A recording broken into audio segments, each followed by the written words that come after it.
और प्रांजल ज्ञान गंगा में आप सभी का स्वागत है। हम संक्षिप्त महाभारत का पाठ कर रहे हैं जिसमें कि वन पर्व चल रहा है।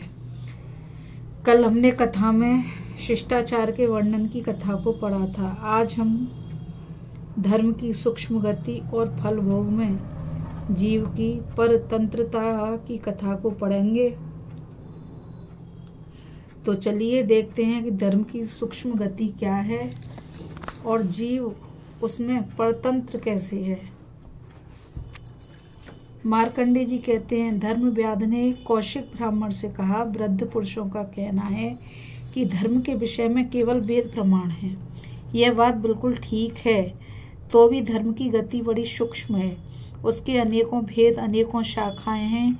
भेद में सत्य को धर्म और असत्य को अधर्म बताया गया था। परंतु यदि किसी के प्राणों का संकट उपस्थित हो और वहां असत्य भाषण से उसके प्राण बच जाते हों तो उस अवसर पर असत्य बोलना धर्म हो जाता है। वहां असत्य से ही सत्य का काम निकलता है। ऐसे समय में सत्य बोलने से असत्य का फल ही होता है।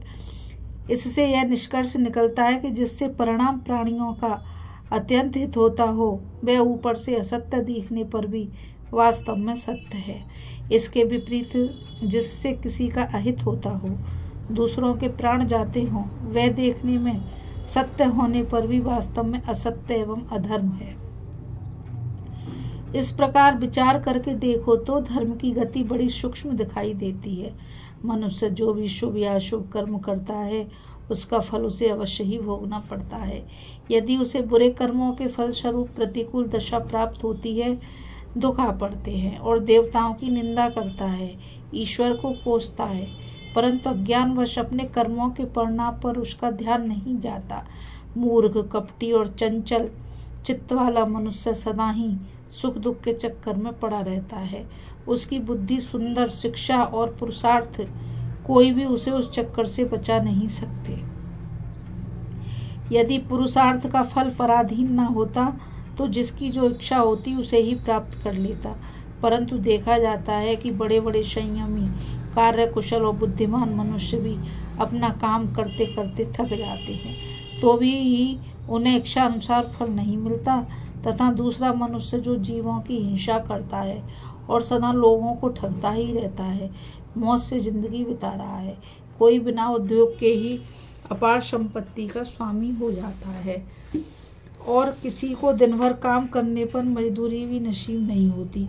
कितने ही दीन मनुष्य पुत्र के लिए तपस्या करते हैं, देवताओं को पूजते हैं, किंतु उनके बालक पैदा होकर कुल में कलंक लगाने वाले निकल जाते हैं। और बहुत से ऐसे हुए हैं जो अपने पिता के कमाए हुए धन धान्य तथा प्रचुर भोग विलास के साधनों के साथ जन्म लेते हैं और लौकिक मंगलाचार में ही इनका जन्म होता है। इसमें कोई संदेह नहीं कि मनुष्य को जो रोग होते हैं वे उनके कर्मों के ही फल हैं। जैसे बहेलिए छोटे मृगों को कष्ट देते हैं, उसी प्रकार वे रोग और व्याधियां जीवों को पीड़ा देती रहती हैं। भोग पूरा होने पर औषधों का संग्रह रखने वाले चिकित्सा कुशल वैद्य उन रोगों का उसी प्रकार निवारण कर देते हैं जैसे बधिक मृगों को भगा देते हैं। विप्रवर, यह तो तुम भी देखते हो कि जिनके पास भोजन का भंडार पड़ा है वे प्राय संग्रहणी से कष्ट पा रहे हैं, उसे खा नहीं सकते। दूसरी ओर जिनकी भुजाओं में बल है, जो स्वस्थ और शक्तिशाली हैं, वे अन्न के अभाव में त्राही त्राही कर रहे हैं। बड़ी कठिनता से उनके पेट में कुछ जा पाता है। इस प्रकार यह संसार असहाय है और मोह शोक में डूबा हुआ है।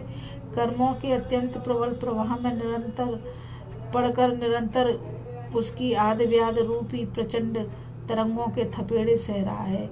यदि जीव फल भोगने में स्वतंत्र होता तो ना तो मरता और ना बूढ़ा होता, सभी मनचाही कामना को प्राप्त कर लेते। अप्रिय की प्राप्ति तो किसी को होती ही नहीं। देखा जा रहा है कि जगत में सभी लोग सबसे ऊंचा होना चाहते हैं और इसके लिए यथाशक्ति प्रयत्न भी करते हैं, किंतु वैसा होता नहीं है। बहुत से मनुष्य एक ही नक्षत्र और लग्न में उत्पन्न होते हैं, परंतु पृथक पृथक कर्मों का संग्रह होने के कारण फल की प्राप्ति में महान अंतर हो जाता है। कहाँ तक कहाँ जाए, नित्य अपने उपयोग में आने वाली वस्तुओं पर भी किसी का अधिकार नहीं है। श्रुति के अनुसार यह जीवात्मा सनातन है और संपूर्ण प्राणियों का शरीर नाशवान है। शरीर पर आघात करने से शरीर का तो नाश हो जाता है, किंतु अविनाशी जीव नहीं मरता। गर्भबंधन में बंधा हुआ फिर दूसरे शरीर में प्रविष्ट हो जाता है। इस कथा में बस इतना ही। अभी हम कथा में धर्म की सूक्ष्म गति और फल भोग में जीव की परतंत्रता की कथा को पढ़ रहे थे। आगे की कथा में हम जीवात्मा की नित्यता और पुण्य पाप कर्मों के शुभाशुभ परिणाम की कथा को पढ़ेंगे। तो आज कथा में बस इतना ही। मुझ गीता रावत को आज्ञा दीजिए। कल फिर मिलेंगे एक नई कथा के साथ। और मैं आप सभी से यही कहना चाहूँगी कि आप इस चैनल को ज़्यादा से ज़्यादा लाइक, शेयर और सब्सक्राइब कीजिए, ताकि यह अमूल्य ज्ञान अधिक से अधिक लोगों तक पहुंच सके। इस कथा में बस इतना ही। राधे राधे, जय श्री कृष्णा, नमस्कार।